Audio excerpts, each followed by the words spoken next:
Welcome into Locked On Horned Frogs, your daily TCU podcast. Today, TCU gets another commitment for the 2023 class. They're on a roll in recruiting right now.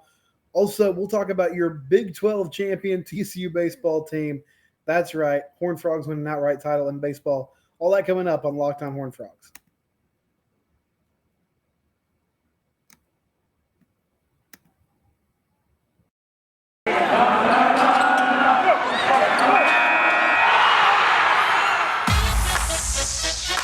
You are Locked On Horned Frogs, your daily podcast on the TCU Horned Frogs, part of the Locked On Podcast Network, your team every day.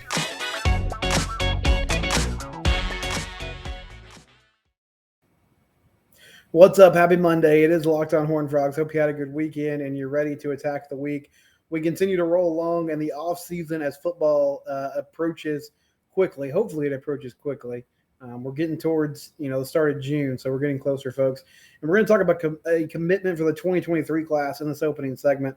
And then in segment 2, we'll hit on TCU baseball. They needed a lot of help this weekend, and they got help from multiple sources.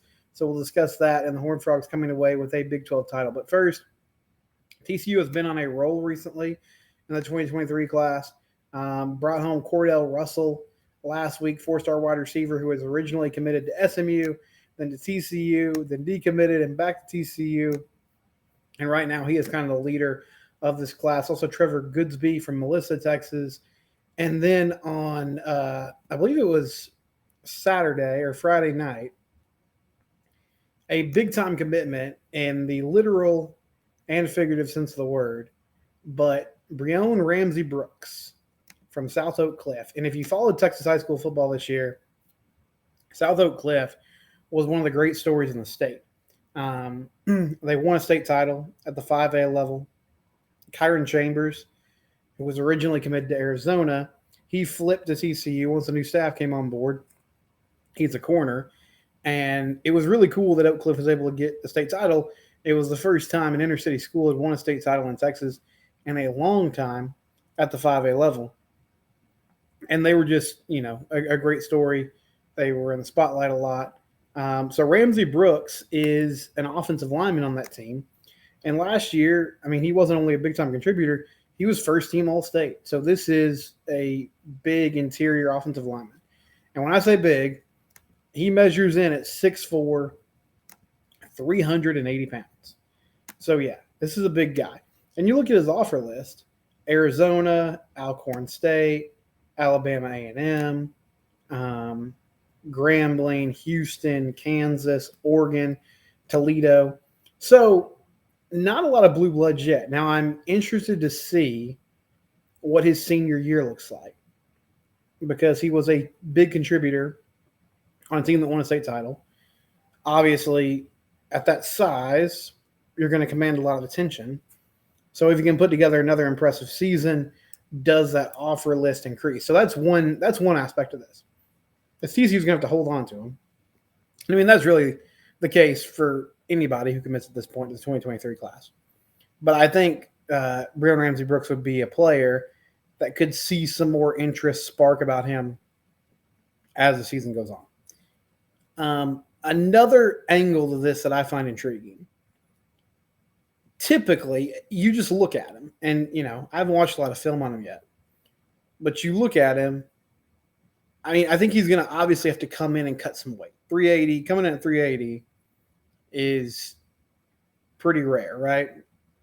They'll have to see where his conditioning is. That's where Kazkazadi comes in.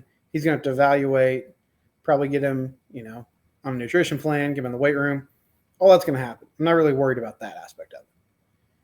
I wonder if he ends up, and I don't have any insight on this. I'm just thinking out loud. Could he possibly end up on the defensive side of the ball? Now, right now, he's an interior offensive lineman.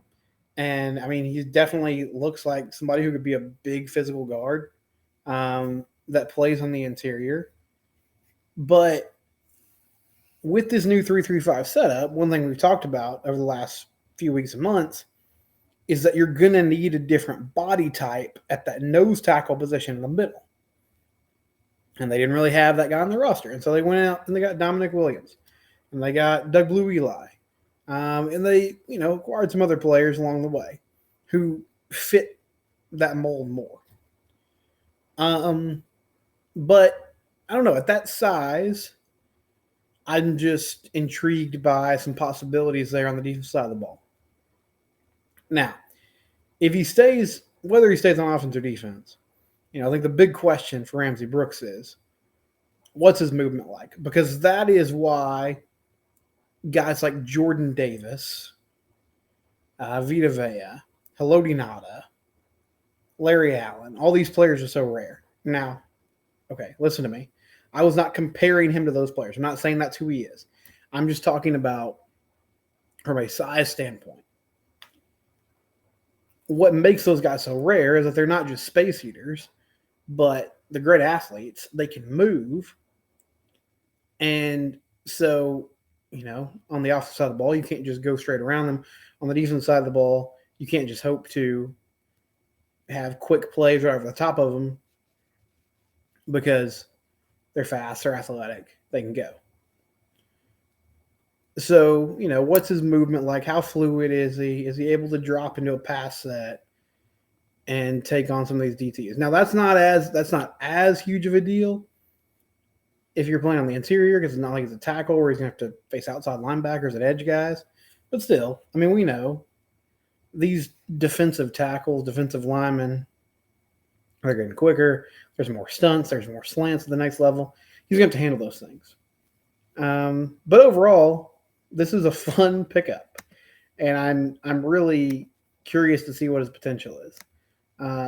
Their Frogs now come at 35th overall in the 2023 rankings, and we'll see who they add next, hopefully in the coming days and coming weeks. When we come back, we'll talk about it. TCU baseball, Big 12 champs. We'll discuss that next on Locked on Horned Frogs. Okay, segment 2 here on Locked on Horned Frogs. So going into the weekend, I was wrong. I thought that TCU baseball, at best, would end up sharing a Big 12 title. I said a few weeks ago when they dropped 2-3 to Oklahoma that I thought that was squandering their chance to win a Big 12 title. Well, not only did they get one, they didn't just get a share, they got an outright title. They're alone by themselves at number 1. So on Thursday night, TCU played Santa Clara, by the way. They swept the Broncos. We'll get to that in a minute. On Thursday night, OU defeats Texas Tech, which clinched a share of the Big 12 title for TCU. And Oklahoma State looked to be cruising against Baylor. They're up 11-3.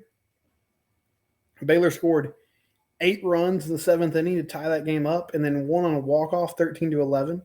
That dropped Oklahoma State out of the Big 12 title race. Oklahoma beat Texas Tech again on Friday night to take the series, and that dropped Tech out of the Big 12 title race. And OU was playing so well the first couple of days of that series that I started to think, man, TCU might end up as the 2 seed in the Big 12 tournament because I hadn't even really considered OU winning the conference, but if they were able to sweep the Red Raiders on the road, they could have done it. And thankfully for TCU, Tech rallied back on Saturday, won that ball game, and TCU is your outright chance. So this is significant for a couple of reasons. One, TCU had been out of the hosting, as far as tournament projections go. TCU had been out of the hosting range for a while, hosting a regional. According to D1 Baseball, they're now back. And Kendall Rogers said this over the weekend. He was like, listen, TCU's RPI is shaky. It's not great. It's in the 30s.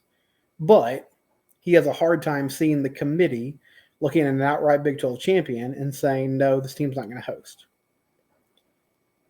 And I hope that's right. I think that's right. Like, I feel like if you win the Big 12, you should host, even if your RPI is not, consistent with who they usually give those positions to. Big 12 tournament this week. They play Baylor on Wednesday afternoon at 12:30. Now, I think it's still important that they win a couple games here at the Big 12 tournament. I don't think you have to go win the whole thing like they did last year. But, don't go 2-Q. Don't just play 2 games, get bounced early. Have a little bit of a run at Globe Life Field. Take care of business against Baylor. hopefully win a game against Texas and Oklahoma State are the other two teams that are on their side of the bracket. And if you do that, I'm going to feel pretty good going into Memorial Day that TCU is going to be hosting a regional. As far as what happened on the field this weekend, TCU swept Santa Clara. Not a lot to say about the series. They took care of business. Now, I think the starting rotation has been figured out. How confident are you in them? I mean, that's really up to you. But it appears Cam Brown, Marcelo Perez, Riley Cornelio. That's your top three. I don't know what order they end up going in. Riley right now is your third starter. Not because of ability, but just because of the scheduling.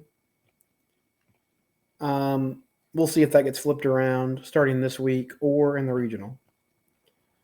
But Cam Brown has been good as of late. Struggled a little bit against Santa Clara. Had a tough inning, but honestly, his stuff has been electric. He's been pitching well.